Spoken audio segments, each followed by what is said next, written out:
It's baby Mickey. So this super cute, clean, fresh design and finish on this one.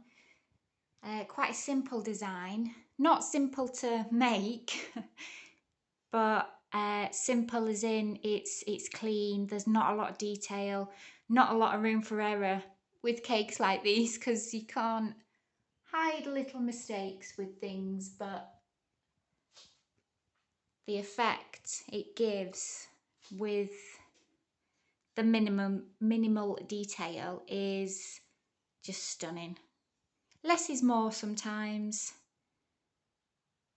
So we've got some little fondant clouds, and I have put a little bit of dust on those, and the number one with a little bit of a emboss.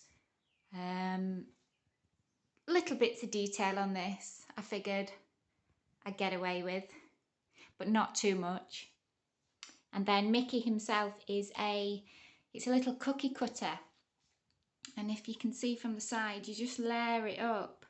So you colour your different fondants and then layer it up to sort of produce this cute little Mickey Mouse.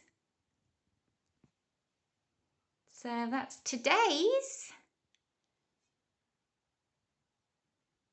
Gorgeous, simple, sleek, elegant, perfect for a first birthday.